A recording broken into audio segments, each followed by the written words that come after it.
Fani-Kayode, the former Minister of Aviation, has dared President Muhammadu Buhari to come clean on the allegation that he was replaced by a certain Jubril of Sudan.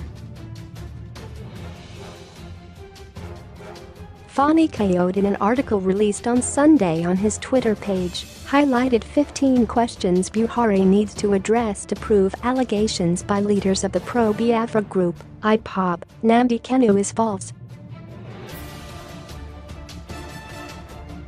Recall that Kanu, since his reappearance in Israel penultimate month, has been consistent in making weekly exposés on the alleged impersonation of dead President Muhammadu Buhari by a Sudanese stage play actor, Jubril of Sudan.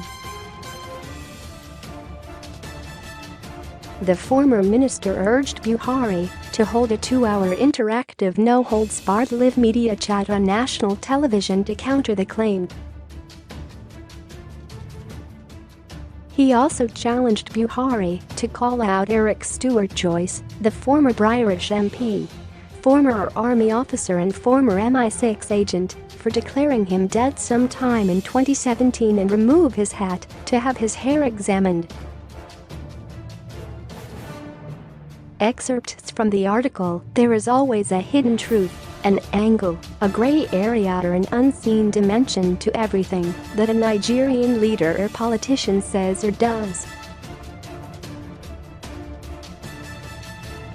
It is in the light of this that I submit the following. If President Muhammadu Buhari really wants us to believe that he is not Jubril of Sudan, I challenge him to have a 2-hour interactive no-holds-barred live media chat on national television.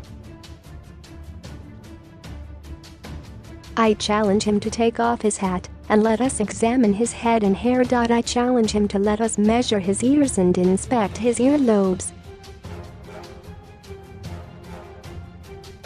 I challenge him to conduct a 1-hour non-stop conversation in Feud, the Fulani language, on national television. I challenge him to explain how it is that he is now a good deal shorter in height than he was 2 years ago.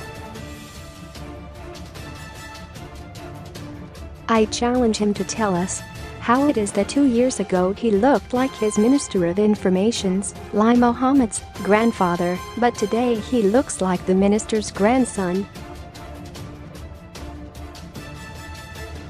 I challenge him to explain why he has not been going back to the United Kingdom for regular medical checkups after his miraculous recovery from a strange and debilitating illness that ravaged and wrecked his body and that almost sent him to his grave.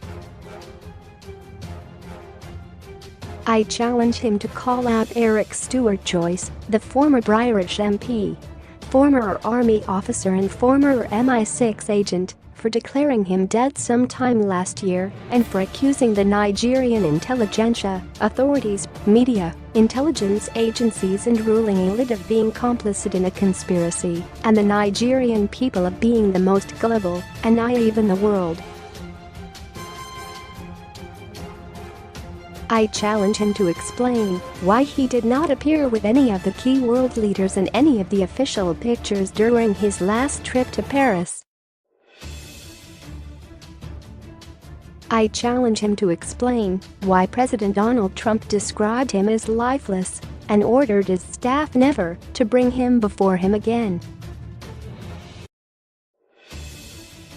I challenge him to explain why the First Lady, Ms. Aisha Buhari, claims that two faceless, nameless, shadowy, strange and all-powerful individuals, whose shoes other government officials lick, are running the affairs of our country and not him. I challenge him to explain why he has refused to give one formal press interview to Nigerian journalists and on Nigerian soil for the last 2 years.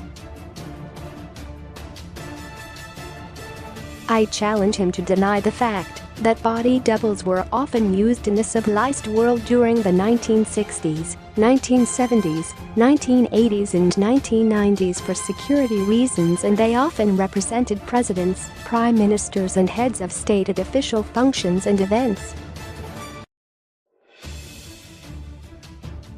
Finally, I challenge him to tell us whether it was a coincidence that Haibu Almu, the Nigerian consul general to the Sudan and NIA agent that allegedly discovered Jubril al-Sudani and proposed him as a credible and convincing body double for the ailing Buhari in 2016, was suddenly knifed to death in Khartoum in May 2018, just a few weeks after his alleged role in the whole sordid body double saga was made public. Do not believe that Buhari is a clone, but I do believe that the body double allegation and rumor is worthy of our attention and consequently needs to be thoroughly investigated, explored and examined.